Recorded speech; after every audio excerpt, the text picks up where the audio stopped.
like to now jump into USRC rating specific items in terms of how we're using the P58 method for a rating.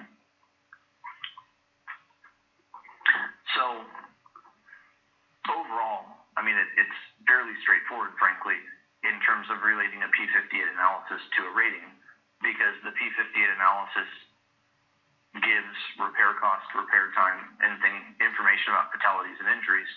So we just need to determine thresholds for those in terms of what numbers give you what ratings. There are a few USRC specific items in the P58 assessment, and there's really, I guess, two or three. The first one is the READY methodology is being used for recovery time, and we'll talk about why a few slides forward. We're also using the FEMA 154 checklist for estimating the collapse fragility inputs. A collapse fragility, meaning kind of a collapse capacity for your building, average and variability of that is a required input of P58, and the subcommittee felt like that was probably, an inappropriate, if you will, thing to ask someone to input, right? Because it's not a normal engineering thing that we do. So we've used the checklist in order to, provide that input for the collapse fragility, because the FEMA 154 checklist actually provides information that directly relates to that collapse fragility.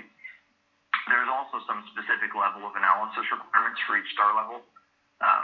For example, if you want a 5-star building, you can't just go through the software and push all the default buttons and use all the defaults. And, if there's a big difference between the default content and the actual content in your building in terms of non-structural and so on, you would have to reconcile those things, if you want a higher level rating. So there's some specific requirements about what's needed for each rating level. So in terms of the translation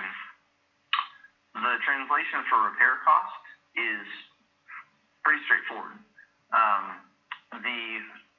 The second column there, expected repair cost, those are the definitions that were adopted by the USRC in terms of minimal damage being less than 5%, moderate damage being less than 10%, and so on. And those just translate straight over to thresholds that we use in the P58 process. The only decision that the subcommittee needed to make in this process was using the mean value, right? I mean, so it's pretty much a straightforward translation between the output of the P58 process and what rating you get for the repair cost rating. If you go to the recovery time rating, right, then we had to, put a little bit more sort of judgment, if you will, in terms of the exact thresholds. The middle column, again, is the language. Immediate to days is 5-star, days to weeks is 4-star, weeks to months is 3-star. And then the maroon off to the right are the not calibrated is probably the wrong word, but the thresholds being used for each of those. And that was based on a validation study, or benchmark study, whatever you want to call it, that many of the TAC members participated in, and the subcommittee ran a lot of analyses for that, to basically sanity check what those thresholds should be, and what star levels should be given for various case studies and so on.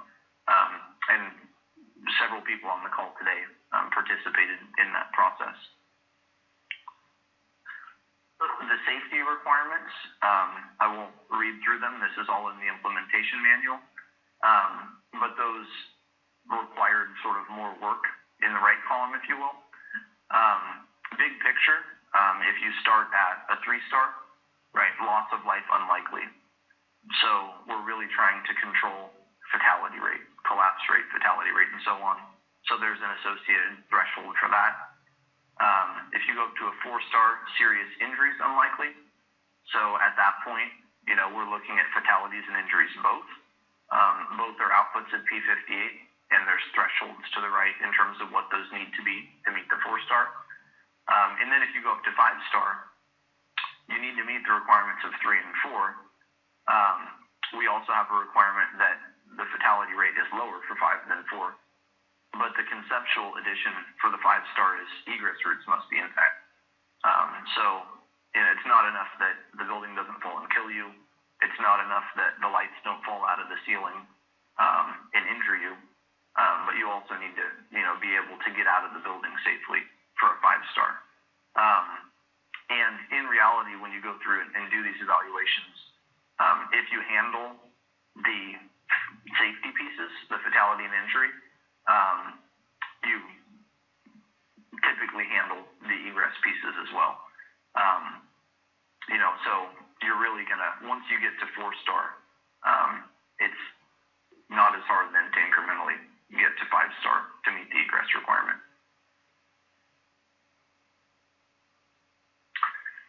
So back to the recovery time. So we use the READY method, right, for recovery time. And there's a couple reasons for that. And I'll talk about the benefits of it in the upcoming slides, but this gives a basic overview of the READY method. So the READY method says, for functional recovery, how do you get there? The event happens, you have some impeding factors, right? You need inspection, you need to get your engineer on board to do any redesign that's needed, you need to get a contractor on board, you need to get financing, all those things. And then the green box, you need to repair components that are required for your building to be functionally recovered. And the repair time includes all of that. And there's really 3 primary advantages of the READY method over the basic P58 repair time methods. So for contrast, the basic P58 approach says, I'm going to fix everything, and I'm going to look at 2 repair sequences. One repair sequence is I fix story 1, then I fix story 2, then I fix story 3, and continue until it's done, right? So that's what they call the series repair time. And then there's parallel, right? I fix all the stories at the same time. And that's what's the parallel, I guess. And reality is somewhere between, right? So that's what the actual P58 process gives, and then the READY process builds off of that. So the first thing that the READY process did is it said, okay, well, I may not be interested in how long it takes to repaint every wall in my building, right? I may be interested in how long it takes for me to get back into my building. So it breaks up damage and needed repair into what's called repair class, right? So repair class 3 would be the things that need to happen before I can reoccupy, right? So structural damage needs to be fixed, and non-structural things that threaten life safety also need to be fixed. Once repair class 3 items are fixed, then you can reoccupy, right? So the reoccupancy time basically goes through and says, how long does it take for me to fix just those repair class 3 damage states, but not fix repair class 2 and repair class 1. And then if you go into repair class 2, that's the next level, non-structural damage that doesn't threaten life safety. A little bit more detail there in the text should be that it's the non-structural damage that's not a life safety concern, but that needs to be fixed for the building to operate as intended. And you'll get functional recovery once you fix repair class 3 and 2. And functional recovery is what we're using for the USRC rating. And then the next step is full recovery, and that's, repainting partition walls and things like that. Things that can be done when you're using the building as intended. So that's one differentiation, between what the READY process does, is it breaks those down by more or less importance level and what you need to fix before you can reoccupy, have the building functional, and then have the building be full recovery. So like I said, those repair classes then go into these sort of 3 levels of recovery. And for the USRC process, we're using the middle one, functional recovery. The second thing that the READY process gives us is a repair sequence. So like I said, the P58 says repair story 1, then 2, then 3, then 4, and so on, or repair them all at the same time. And reality is in the middle somewhere, and we don't know where it is. So there's a repair sequence included in the READY method where you actually calculate a repair schedule in order to figure out, what your repair time is. And you'll do this repair schedule for each of the 3 recovery types. And for our purposes, you really just need this repair schedule for the functional recovery. It also includes impeding factors. So seismic event happens, you need to inspect, you need to worry about financing, engineering mobilization, permitting, contractor mobilization, and so on. So there's a process by which these get estimated for how long each of them take, and then there's sequences for checking which one controls and so on, which is detail that I'm not going to get into here. The one thing to mention here is that these impeding factors for the USRC process, we're including building-specific impeding factors, right? So things like financing, permitting, so on, that's something that can be controlled, and that's something that's building-specific. We don't include off-site power, for example. That's the one impeding factor that we don't include, because that's not sort of within the scope of the rating that was determined early on in the USRC process. But that doesn't have that big of an impact, unless you basically don't have any other impeding factors. The other specific thing that we've done in order to make the P58 process be translated over to a rating is to use the FEMA 154 checklist to estimate the collapse fragility curve. This screenshot to the right is a little example of it. When we go through and do the example, I'll show how the checklist works, and we'll get into it in more detail. But basically what this does is you answer questions about your building. Does it have a weak story, soft story? Is it pre-code, post-benchmark, all those types of things. And then it estimates the collapse capacity for your building based on those responses and based on other aspects too, seismicity level, building type, and so on, soil type. So we'll go through and look at that. But basically this is being used to estimate the collapse fragility. That way we're not just saying, engineer, please tell us what you think the collapse fragility is, because that's not a standard part of the practice that we usually do. In terms of estimating structural response in the process, the USRC method allows any rational method of estimating structural response. There's multiple options. The one that we probably start thinking about is response history analysis. I would think in most cases, as sort of building ratings unfold, we probably won't have to go this far. We will in some cases, but I think not most. There's a few nuances here too, that using the response history method, you typically do an analysis of sort of your bare frame, and that doesn't include stiffness of your non-structural components. You should include gravity framing stiffness in there to remove sort of overestimate of drift for excluding that and so on. But those types of things can be included in some of the more simplified methods by modifying, the stiffness in period to account for non-structural and so on. The other second option is the P58 simplified method.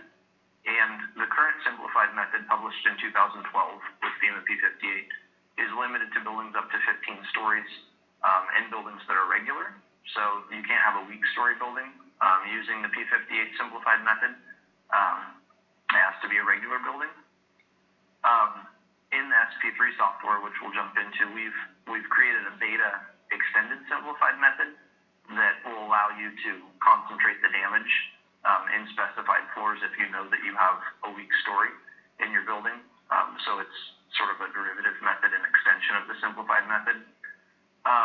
There's also some more options that will be coming soon. So I'm mostly talking here just about P58 and USRC rating. Software is a part of this, so there's a few things that I'm mentioning kind of along the way in terms of that. There's 3 additional things that we're implementing, and one of them is a mean response input. So when you do the simplified method estimates mean responses and also variabilities, and there's rules about correlations and all the underlying statistical things. We're creating a method where you can basically just override the mean responses, which then will allow you to do a response spectrum analysis. So you can use response spectrum analysis, get your mean drifts and floor accelerations, and then put those into the process.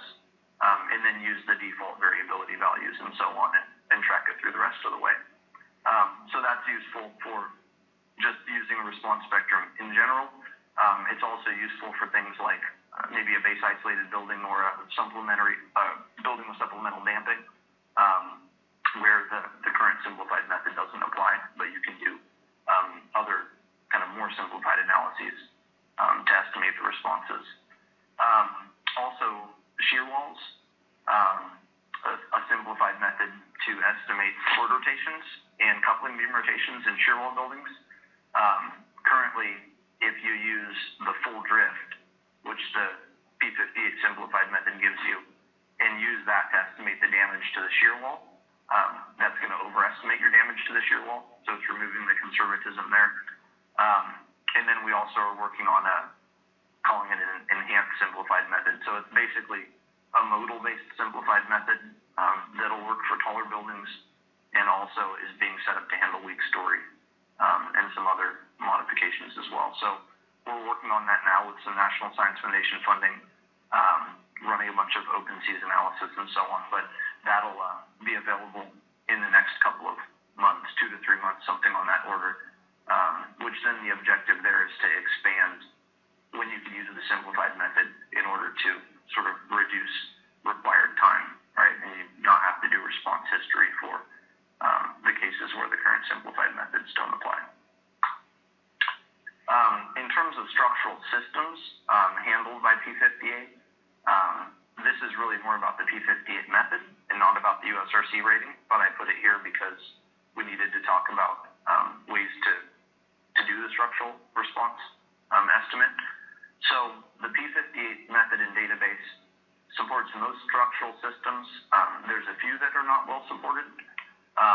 The ones that are supported are most steel moment frame new and old, brace frame BRB, concrete shear walls, concrete frames new and old. If you have a weak story or something, you would currently have to use a response history. You couldn't do the simplified, but the enhanced simplified will allow that shortly. Reinforced masonry, and then base isolated and supplemental damping, you would have to use either response spectrum or response history. The ones that are not currently supported well, and the first three are on our work plan to support these better, are wood light frame, and that's particularly because the stiffening effects of non-structural components are not nailed down in the process. So we're working on nailing those down. Tilt up, both because the response of tilt up is different. So estimating, the response of the wall, the response of the diaphragm, and so on, a method for that needs to be developed. And then also the fragilities for tilt up. Precast and then unreinforced masonry. So those are the primary systems that are not well supported now. The lion's share of systems are well supported, though I do realize wood light frame and tilt up are a large part of the building stock, so we are actively working on those in terms of extending the method to account for that. So back to USRC specific information, residual drifts are something that has a large effect for some structural systems on losses, and the current P58 residual drift approach is considered to be a conservative estimate of these effects. It's really based on a literature review and then kind of curve fitting through that literature review information in a fairly conservative way. So based on that, for the purposes of the USRC rating, we say that for up to 3 stars, you can exclude the residual drift effects when you estimate losses and repair times and so on. But if you want to get 4 or 5, you need to include the residual drift effects. Even if they're conservative, you basically need to control that. If you would like a more advanced, higher rated building. So in terms of building components, this is again sort of along the level of analysis that you have to do. The P58 document provides normative quantities for non-structural components, and really we're trying to provide clarity of when those can be used versus, the engineer having to go through and say that I have, 100 123.6 feet of partition wall, along this line at this story. So here's the language that's included in the implementation manual. It's trying to give guidance. It's intentionally a little bit loose because there aren't specific sort of requirements that you can give. If you want a 1 or a 2-star, you can use normative quantity defaults, right? Close enough. If you want a 3-star, you can use the normative quantity, but you do need to do a review to make sure there aren't large differences between the expected components in your building and what's actually in your building.